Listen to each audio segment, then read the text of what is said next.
Item hashtag SCP-290. Object Class Safe. Special Containment Procedures. SCP-290 is to be held in a 5M×5M×5M cell at Site-19. Personnel are forbidden from interacting with SCP-290 except during an approved testing procedure, and any personnel who attempt to do so must be terminated with any force necessary. During any interaction with SCP-290, 3 guards with full knowledge of the object must flank the object's aperture. Anyone, other than Class D personnel, attempting to enter must be removed from the object cell. Subjects who undergo reconfiguration are terminated at the conclusion of experimentation. Description: SCP-290 is a hollow metallic sphere 3 m in diameter, with a circular opening of diameter 90 cm cut into one side. This sphere is welded to 4 metal posts 50 cm in height. Scans have shown that SCP-290 is composed of a combination of aluminium and data expunged, many of which do not match any known atomic structure. All attempts to take samples of the metal for more detailed analysis have failed. The external temperature of the sphere remains constant at 318 Kelvin, 45 degrees Celsius, regardless of the ambient conditions. As no power source for the device has been found, how it maintains this temperature is as yet unknown. Researchers have noted that personnel appear to display slightly elevated curiosity about SCP-290's function, although whether this is evidence of a psychological effect or simply due to its abnormality is not known. Should a subject enter SCP-290 through the circular opening, the aperture will shrink rapidly, rendering the inside section inaccessible. After 5 to 20 minutes, the aperture will reopen. No sound can be heard emanating from SCP-290 during this period. Subjects emerge from this process alive, conscious, albeit often in a state of extreme distress, but with their anatomy significantly altered. Limbs, facial features, and redacted appear to be relocated randomly, yet without losing functionality. Fingers and toes are often removed from the hands and feet, and eyes rarely remain in a configuration lending itself to binocular vision.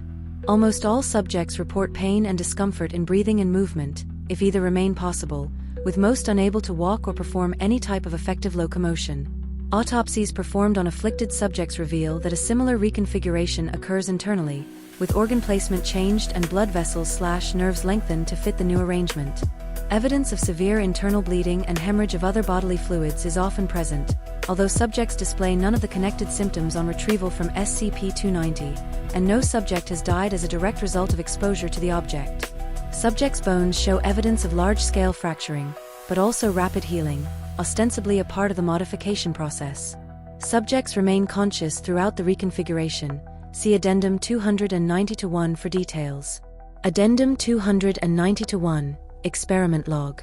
Subject: D59414, male, 18. Supervisor: Drive S redacted, SCP-290 lead researcher. Purpose: ascertain the experiences of subjects within SCP-290. Procedure: D59414 was exposed to SCP-290, having had no prior experience with the object. Subject immediately inquired as to its function, to which Drive S redacted replied, "That is what we intend to find out." After several subsequent inquiries from the subject were rebuffed, subject was provided with an IR-sensitive video camera and ordered to enter the object. Subject complied without resistance. Aperture reopened 17.4 minutes after closure, and subject and video camera were retrieved. The video camera was heavily damaged during the experiment due to the subject's violent convulsions, and around 65% of the footage is unintelligible. A transcript of the video feed recovered from the camera follow.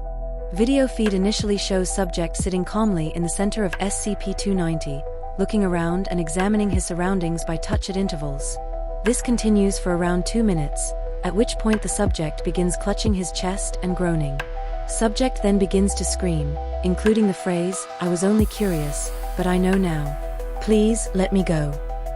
Whether this indicates a secondary consciousness inhabiting the subject's mind with which he was conversing is unknown.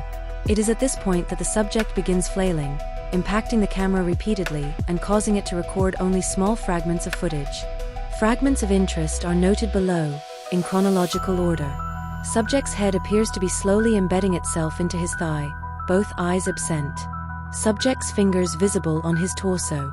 Subject's eye moving across his right foot, eyeball changing orientation rapidly as it does so. Subject lying in a pattern reminiscent of the fetal position, slow breathing audible. End transcript. A debriefing interview was scheduled, but, owing to the subject's larynx being relocated away from his trachea, could not be conducted. Autopsy showed wide-scale reorganization of the subject's internal organs, including small-scale fusing of parts of the small intestine and data expunged, resulting in contamination of the chest cavity, data expunged. Despite this, the subject had a normal volume of blood within his circulatory system, and levels of other bodily fluids such as bile were within normal parameters. How SCP-290 maintains or replenishes these fluids is unknown.